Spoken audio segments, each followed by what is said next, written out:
Hey Brian, it's Megan. I've got Photoshop open and I'm going to kind of take you through the steps that I go through to make your image here look a little bit more like this. There's varying degrees of how much that's better than the one you gave me, but this is kind of the extreme example. And I'll take you through step by step how I did that. So first, starting with your image, I always make a background copy so that I don't mess up the original image, and I can always delete the layer that I've created on the right here if I do something that I don't like. So if you go up to the top menu and you go to layer, you can just hit duplicate layer, and then you can name that. So I'll just name it background copy 2, and you can see it puts it over here on the right. By the way, I'm using Adobe Photoshop Creative Cloud, which is the version that came out after Adobe Photoshop 6, but I think the tools that I'm using are universal to all the versions, so let me know if you see me do something that you don't have, and that way I can try to see what the workaround is for Adobe Photoshop 3, which is what I think you said you have. So then, the next thing that I would do is I would go down to this fourth tool right here. Called the Quick Selection tool. It's the fourth one down on my menu anyway. I go to that, and you can adjust the size of the selector up here on the top, where mine says 9 right now. If you click that open, it'll increase the diameter of the circle that you're using to capture what you're capturing with this tool. So I'm going to increase the size for now. And then, as you can see, I just accidentally selected that, but so I'm going to hit Command D to get rid of that. But what I can do now is I'll start in the top left corner because I want to select everything that is not your family. So as you can see, I just dragged it down. And you can see these little like moving ant things, and they're going to be showing you what you've selected. So I want to make sure I get the rocks as well. Then I'm going to move up here to the moving ants. I'm going to move over the top with the family, down the side. Now, if I zoom in, which I'm doing by Command plus, and then I move over, I can see that this rock is not selected, so I'm going to go ahead and get that rock. I can also see that this section over here on the right is not selected because I can see all those little moving ants. There's actually quite a bit not selected, so I'm going to go ahead and fix that, drag that down. These rocks are stubborn. I've done this a couple times now, rehearsing. So now I've gotten all of the main background selected. Now what I do at this point is I go up to the size selection tool in the top left here, where it says 85, and I'm going to take that down significantly because there's a section in the background near everybody's legs that is much smaller. So I'm going to go down to about 19 and see how that works for me. And then I'm going to zoom in again so I can really see what I'm doing, because I need to select all of this stuff because I don't need this any brighter.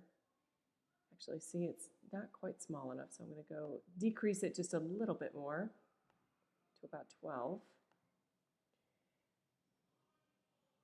And then I'm going to select the area between everybody's legs.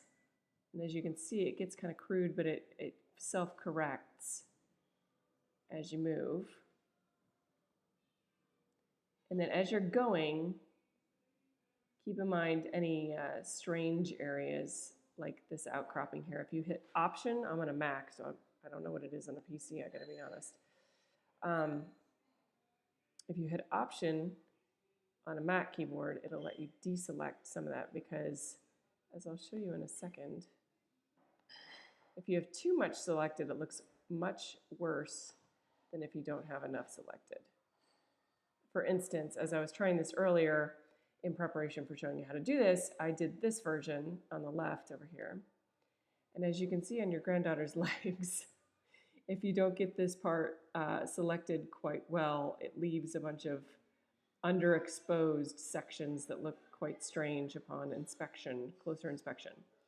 So going back to the one that we were just working on, you just want to double check your selection, make sure that you're not getting too much skin. Like up here, that would look very strange after I did this. So I'm going to decrease my size again a little bit, and then select my option tool to deselect some of that skin. I'm going to do the same right here because I know from experience already that gave me too much skin before. And then if you want to reselect it, you just let go of the option key and reselect. Oops.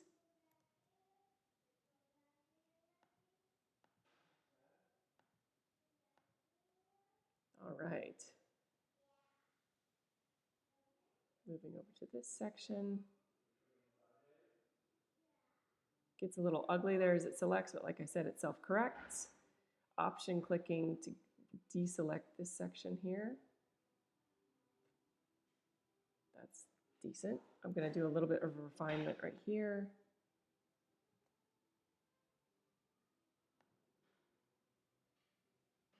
Hope I'm not going too fast.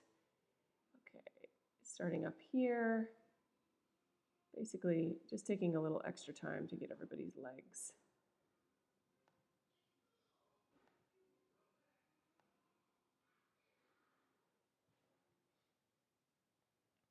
Okay, last one.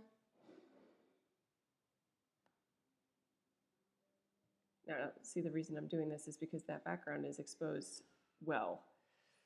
It doesn't need any exposure adjustment.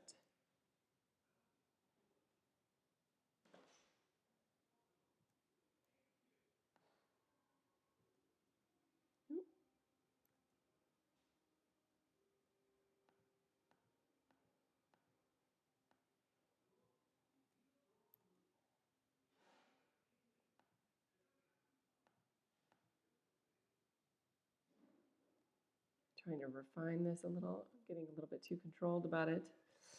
If you make a mistake, obviously you can Command Z and you will reverse your last step. Okay, I'm going to back out here. Oh, here's a good point. I can see that I've selected too much backpack. It thinks the backpack is part of the background. So because this is part of his shirt, I'm going to go ahead and reselect that. Same with the other shoulder.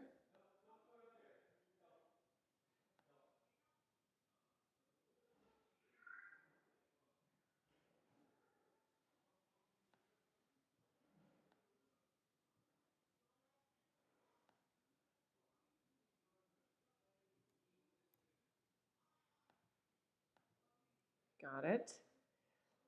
Okay, I'm going to move this one just a little bit.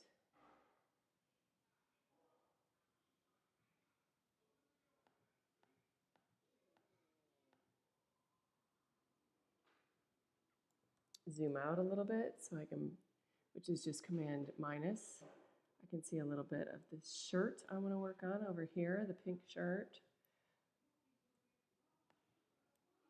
Command Z to adjust that, or Command cursor to adjust that. You can hear Alex making dinner for me in the background. All right, so I'm pretty happy with my selection here. So actually I'm going to fix the hat because we don't need to brighten this part of the hat at all. The rim of the hat is just fine as it is. So I'm going to option click, actually re-click that.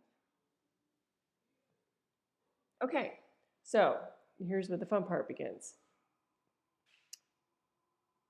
So I'm going to go up to select in the menu at the top here, select, and then I'm going to save my selection just so that all that work.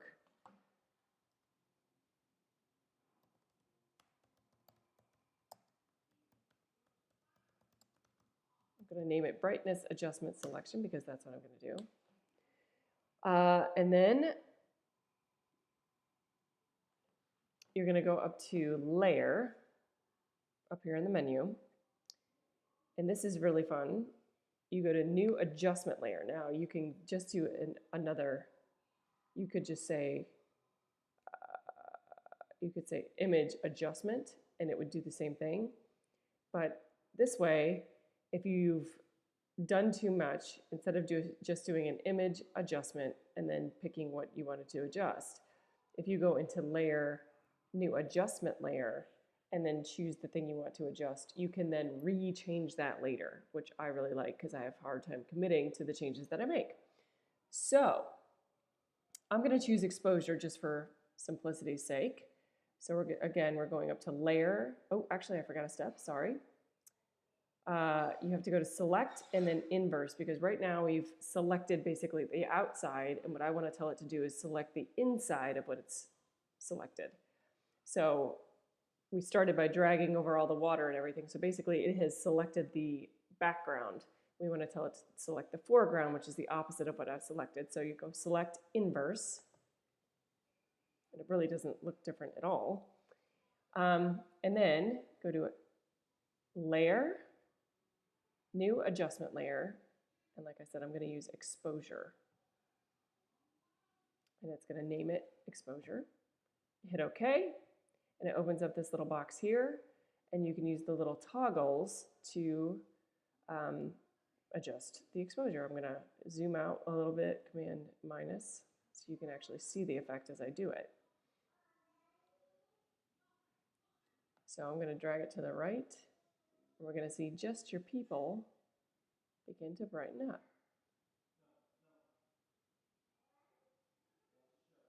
Now, obviously, we don't want to go that far. Here's about where it was. And I'm going to take it up to about, I think about there looks good. Anything past that seems to look a little too fake. And I'm pretty happy with that, actually. Now, if you zoom in, I'm sure that there's a few areas that look a little wonky on the edges. But I think if you were to print this as a 4x6 and put it in a frame, nobody would be the wiser. Excuse me. So, excuse me. So I'm going to close out this window, and then you can do that with just about anything you want. Go to layer, new adjustment layer. If you decided that you wanted to change the colors or the hue and the saturation or just plain brightness, these will all do that for you. In fact, if you wanted to see hue and saturation just so that we can look at it, you can make it bluer, which looks odd. You can make it pinker, which looks odd, which is why I didn't choose that one to begin with, because it all looks a little bit strange. And in fact, you could delete that layer if you wanted to. I'm just going to go over here on the right-hand side here and just delete that layer. Now, if you wanted to readjust your exposure, like I said, you can. The nice thing about an adjustment layer is that you can go back and change it later. So if you wanted to do that, I believe you just click on the little box here, and it brings it up again. Click on the plus minus box of it instead of the layer mask box of it.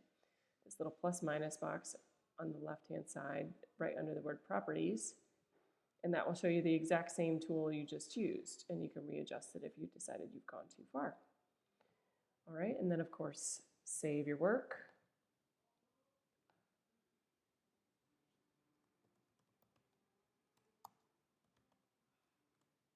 Da, da, da, da. And there you go. That's about all the explanation that I've got for that in particular. Let me know if you understand or if you've got any more questions. I'm sure I can go farther in depth, but that's my simplest fix. I'm going to save this and send it out to you.